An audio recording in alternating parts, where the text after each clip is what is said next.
শুধু আপনাদেরকে ঈদের শপিং করাই যাচ্ছি, নিজে কিছুই কিনতে পারি নাই। কিছু জিনিসের পজিটিভ এবং নেগেটিভ থাকে। আরও জনসাধারণের মতোই আমি একজন মানুষ, কিছু কিছু যেতে পারি না শিডিউল জটিলতার কারণে বা বাজেটের কারণে। ঈদে আমার দেখা যায় যে অন্যান্য মাসের চেয়ে ইনকামটা বেশি থাকে। শরীর চর্চা বলেন, ডায়েট বলেন, সব কিছুর জন্য না একটা নির্দিষ্ট সময়ে দরকার। এখন পর্যন্ত ঈদের শপিংই করতে পারি নাই, শুধু আপনাদেরকে ঈদের শপিং করাই যাচ্ছি, নিজে কিছুই কিনতে পারি নাই।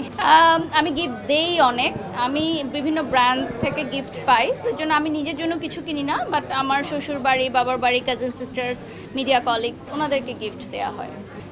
ঈদকে ঘিরে প্ল্যানিং হচ্ছে দেশের বাইরে কোথাও ঘুরতে যাব, হয়তো ফ্যামিলি নিয়ে, বা যদি সেটা না হয় তাহলে দেশের মধ্যেই কোথাও ঘুরতে যাব, মানে একটু নিরিবিলি নেটওয়ার্কের বাইরে, একদম নিজের মতো, মানে কোনো কাজ প্রমোশনাল ওয়ার্ক থাকবে না, শুধু ফ্যামিলি টাইম। সেটা কবে থেকে? ঈদের পর আমাদের আসলে একটু কম কাজের প্রেশার থাকে, বাট এবার যেহেতু আবার পহেলা বৈশাখ আসছে, সো ঈদের পরপর আরেকটা কাজের রাশ যাবে, তারপর আবার কোরবান ঈদের প্রমোশন শুরু হয়ে যায়। তো আমার মনে হয় একদম কোরবান ঈদ শেষ করে হয়তো আমরা একটু রিল্যাক্স করতে পারবো। হ্যাঁ, ছিলাম তো, যখন আমাদের লকডাউন ছিল, ইন্টারনেট ছিল না, জুলাই আন্দোলনের সময়, তখন তো আমরা ছিলাম, এবং তখন আসলে ফিল করেছি যে ওই সময়টাও কিন্তু ভালো ছিল, যে ফেসবুকটা থেকে আমরা দূরে ছিলাম, কিন্তু সেটা একটু নেগেটিভলি, যেহেতু দেশের অবস্থা ভালো ছিল না। ছাত্রদের জন্য ছাত্ররা যারা আমাদের জন্য এই যুদ্ধক্ষেত্রে নেমেছে, সো যেটা থাকে না যে কিছু জিনিসের পজিটিভ এবং নেগেটিভ থাকে। তো এই যে বললেন আপনি যে ইন্টারনেট ছাড়া থাকতে পারবেন কিনা, তো তখন কিন্তু থেকেছে, সারা বাংলাদেশের মানুষ থেকেছে।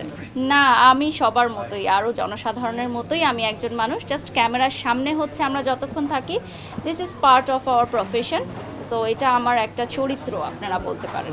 সব জায়গায় আমাকে আমন্ত্রণ জানানো হয়, কিছু কিছু যেতে পারি না শিডিউল জটিলতার কারণে বা বাজেটের কারণে, বাট আমি মনে করি যে যে জায়গাগুলোতে আমার আসলে যাওয়া, মানে আমাকে প্রাধান্য দেওয়া হয়, সেই জায়গাগুলোতেই আমি অ্যাটেন্ড করি। আজকে যেরকম আমি একটা স্কুলে একটা জায়গায় হচ্ছে আমরা চ্যারিটির কাজ করেছি, মানে ইফতার করেছি আমি সবার সাথে, এটা আমি ভিডিও পোস্ট করেছি, এবং আমাদের সামনে কিছু সেহরিতে চ্যারিটির প্ল্যানিং আছে।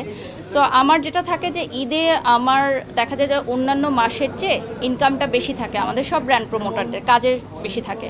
তো আমি যে বেশি টাকাটা কামাই, সেটা আমি চেষ্টা করি যাদেরকে বিলিয়ে দিতে, মানে আমি আমার চ্যারিটিতে আরও বেশি কাজ করতে পারি। তো আমার কাছে মনে হয় যে আমি যত কাজ করব, সেটা আমি বেশি আরও মানুষকে হেল্প করতে পারবো, আরও বেশি মানুষ আমার দ্বারা উপকৃত হতে পারবে। ইন্সপায়ার করার জন্য যতদিন দেওয়ার দরকার দিয়েছি, এখন আমার নিজেরও সময় হয় না সত্যিকার অর্থে। আমি কখন যাব বলেন? এই যে সব সময় তো আপনাদের সাথেই আমি যাচ্ছি, সব প্রোগ্রামেই দেখা যাচ্ছে, তো আসলে সময় হয়ে ওঠে না। শরীর চর্চা বলেন, ডায়েট বলেন, সব কিছুর জন্য না একটা নির্দিষ্ট সময়ে দরকার, একটা সাধনার দরকার, যেই সময়টা আসলে এখন এই মুহূর্তে আমার হচ্ছে না। হ্যাঁ, অনেক জায়গা থেকে আসে, বাট নিজের সুস্থতার জায়গা থেকেই আসলে করা হয়।